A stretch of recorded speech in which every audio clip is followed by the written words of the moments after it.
j'ai participé 3 fois seulement, effectivement, c'est vrai, à Paris-Nice. C'est vrai, à Wanty n'y participait pas quand j'y étais. Et à un moment donné, j'avais envie de découvrir aussi Tirreno quand j'étais chez Cofidis. Parce que c'est vrai que Paris-Nice, c'est une course qui est assez exigeante nerveusement. Alors peut-être un petit peu moins cette année avec la météo qui a l'air d'être de notre côté. Il y aura peut-être un peu moins de tension sur les 2 premiers jours. Mais néanmoins, c'est une course où il y a de l'engagement nécessaire. Merci. Donc il faut être prêt mentalement. Mais cette année, dans tous les cas, j'étais prêt. Je suis aussi vraiment accompagné par une belle équipe qui m'apportera, je pense, de la sérénité sur ces premiers jours. Après, voilà, j'y ai participé que 3 fois, mais j'ai plutôt des bons souvenirs. Enfin, la première fois, non, j'étais tombé 3 fois, je crois, dans la semaine. Donc c'était plutôt un mauvais souvenir. Mais les 2 fois suivantes, j'avais fait 2 fois top 10 au général, avec plutôt des bonnes sensations. Donc, puis c'est une course, je trouve, mythique, qui fait quand même historique, qui fait partie vraiment de l'histoire du vélo. Donc, à l'instar du Dauphiné, on sent qu'il y a quelque chose de spécial à Paris-Nice. Est-ce que ça te plaît justement cette période de début de semaine où on sait que c'est risqué, qu'il y a les bordures, il y a peut-être éventuellement des possibilités de chute qui sont fréquentes, cette ambiance-là, est-ce que tu l'abordes stressé? Présenter comme ça, dire que la possibilité de chute, etc. Je ne peux pas dire que ça me plaît énormément. J'ai pas un plaisir incroyable. Mais c'est ça qui est fou, c'est toujours le paradoxe du vélo, c'est que à la fois on a peur, mais en même temps il y a de l'adrénaline, on aime ça. Donc l'approche d'un sprint par exemple, ou effectivement d'une bordure, il y a énormément de tension, on est sous pression. Le matin, quand on se lève d'une étape où on a regardé pendant 3 jours avant la météo, on sait qu'il y aura du vent, on voit les start lists aussi. Et il y a un paquet de coureurs au départ qui sont vraiment costauds pour ce genre de parcours. Donc on sait que voilà, ça va être dur et stressant, mais en même temps, oui, il y a une part d'adrénaline et malgré mon gabarit, je suis pas non plus le plus mauvais dans l'exercice, donc ça m'est pas complètement désagréable. C'est important de se frotter à ces conditions pour avoir ça dans son arsenal, quoi, en fait, non? Oui, ça fait. Enfin, je pense que Paris-Nice, c'est vraiment une course, comme on dit, de coursier, où il faut être. C'est quand même pas juste les watts par kilo dont on parle beaucoup qui comptent, c'est aussi, il faut avoir un certain instinct de la course, il peut y avoir une partie un peu tactique aussi dans la fin de semaine. Et puis il faut savoir se placer, il faut être quand même assez complet, chrono, même si c'est par équipe maintenant. Mais ouais, il faut être assez complet. Ouais. Première course par étape des nouvelles couleurs. On en fait déjà du coup un objectif. Aujourd'hui au Var. Oui, le jour, mais oui, ouais. les Alpes-Maritimes. Première course d'une semaine, voilà, etc. On en fait déjà un objectif ou pas du tout, ce Paris-Nice? Quand même, oui. Je pense que voilà, c'est quand même une course qui mérite de faire figure d'objectif. C'est vrai que les courses de pré-saison, les courses précédentes, j'espérais bien faire, mais le morceau central de ce début de saison, c'est quand même vraiment Paris-Nice, donc j'ai en tête d'essayer de faire le meilleur classement général possible. Oui. Ça veut dire quoi, top 10 mieux c'est au début de saison aussi? Oui, sur une course World Tour, j'ai tendance à dire que le top 10 c'est à chaque fois l'objectif minimal, on va dire. Et après, je me fixe pas non plus de limite. Et voilà, j'ai fait 6e au mieux, ce serait bien de faire même encore mieux. Les sensations étaient bonnes sur le début de saison, ouais, même si effectivement c'est le vrai démarrage, on va dire. Comment tu t'intéressais dessus? Ça allait, c'était pas exceptionnel, mais j'avais l'impression que j'étais dans une forme ascendante sur les différentes courses de début de saison. Alors je suis toujours encore un peu gêné par une tendinite, moi aussi. Mais moi au genou, ce qui est plus gênant quand on est cycliste. Donc ça m'a un peu... C'est vrai que ça m'a un peu perturbé. L'hiver s'était très bien passé, ça m'a un peu perturbé depuis 3 semaines. Ça tombait au moment de la reprise des courses. C'est toujours un peu présent, donc il va falloir aussi que je compose avec ça. Mais donc j'étais plutôt dans une optique de prudence sur les courses précédentes. Et là, même à un moment donné, je vais serrer les dents, même si j'ai un peu mal, et je vais essayer de passer outre. Ouais.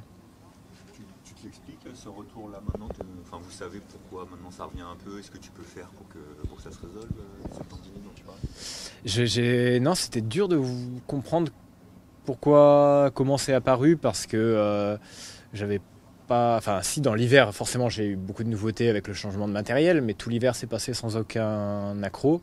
Et puis, c'est arrivé tout d'un coup. Alors, au retour d'un stage d'altitude, j'étais à Tenerife, donc il faisait assez beau. Je suis rentré en Normandie, où il faisait très froid, donc peut-être que les muscles n'ont pas trop compris. Voilà, on a plusieurs petites pistes d'explication, mais j'ai pas vraiment identifié avec certitude. C'est pas une histoire de réglage ou de volume non, parce que justement, c'est arrivé après le stage, donc j'avais fait quelques jours presque de repos et j'ai repris à ce moment-là. Donc non, c'est dur à... Enfin, il y a des pistes, mais c'est dur à expliquer avec certitude. On a parlé des difficultés des premiers jours. Inversement, qu'est-ce que tu espères? Qu'est-ce que tu veux faire sur la fin de semaine? Qu'est-ce qui t'attire sur la deuxième partie de Paris-Nice? C'est plutôt celle-là quand même qui m'attire le plus, pour être tout à fait honnête. Une fois qu'on aura passé le chrono par équipe, ce sera quand même un peu plus mon terrain de jeu. Alors je connais finalement pas super bien les arrivées au sommet. Loge des Gardes, j'ai jamais fait. Oron, j'ai dû prendre à l'entraînement quand même. Si Colmiane-Oron, ça je connais assez bien. Mais voilà, je pense qu'il n'y a aucune étape qui semble excessivement dure ou insurmontable, mais il y a quand même, finalement, si on compte bien, il y a 4 étapes où ce sera plutôt pour les coureurs dans mon profil ou les coureurs qui visent le général sur la semaine, donc c'est intéressant. Ouais. Donc il s'agit d'être régulier et performant tous les jours. Il y a des coups à faire certains jours aussi, parce que Paris-Nice, c'est une course. Je pense que oui, et même jusqu'au dimanche. Alors ça dépend aussi souvent de la météo, mais on a vu des retournements le dimanche, surtout si c'est pluvieux. Donc je crois l'an dernier, donc j'étais pas là, mais j'ai suivi la course à distance et ça avait l'air assez excitant comme course, avec un peu des conditions météo très difficiles, mais des retournements de situation aussi parfois. Donc, mais ouais, c'est vrai que j'aime bien. Enfin, c'est sûr que c'est toujours plus intéressant à regarder et à participer quand il y a des offensives, quand c'est incertain. Donc moi, si c'est une course qui est pas stéréotypée où il y a du mouvement, ça me plaît bien. Et c'est vrai que sur Paris-Nice, c'est assez propice parce que aussi quand on regarde la liste de départ, il y a quand même beaucoup de coureurs qui sont là pour les premiers jours, les coureurs de classique ou des sprinteurs. Donc dès qu'on arrive en montagne, si je compare par rapport à un Tour de Catalogne ou Tour du Pays Basque, il y a quand même un peu moins de... Enfin, tout de suite, le crémage se fait un petit peu plus vite, donc il y a moins d'équipiers, et donc ça peut favoriser le mouvement. Ouais. Se frotter à Jonas Vingegaard, dès le début de saison, c'est bien? Oui, c'est bien. Après, ça aurait été bien s'il n'était pas là non plus, mais de toute façon, s'il n'avait pas été là, il y en aurait eu un autre. Il y a, je pense, dans le cyclisme actuel, c'est pas les champions qui manquent. Et donc, mais bon, oui, c'est sûr que c'est intéressant de se jauger par rapport à ce qui se fait de mieux. Ouais. Comment vous voyez sa saison, parce qu'il y a eu son accident la saison dernière. Il a fait l'Algarve, c'est ça, je crois. Oui, je crois qu'il a gagné l'Algarve. Ouais. Il sera forcément là. Même si on va découvrir là sur Paris-Nice beaucoup de choses, mais il sera forcément dans le match dans le but du Tour de France avec Pogacar, etc.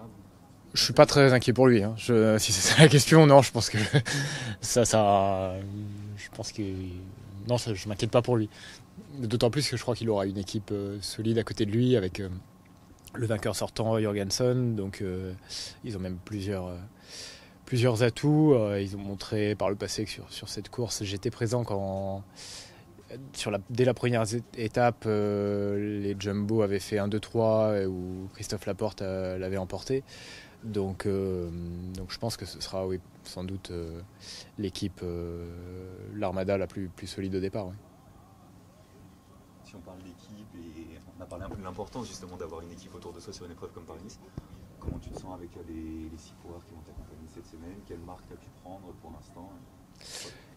Bien, c'est vrai que j'ai fait que 2 week-ends de course, mais en fait j'ai déjà quasiment couru avec avec tous les coureurs présents ici, et on a pu vraiment déjà prendre des automatismes, et c'est vrai que ça m'a déjà, je note un vrai changement dans... Enfin, c'est vrai que c'est plus facile pour se placer que par le passé. Oui, je me sens vraiment bien entouré.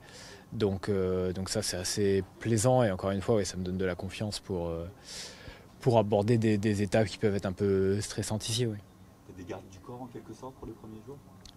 Oui, après, on n'a pas encore trop discuté du dispositif exact, mais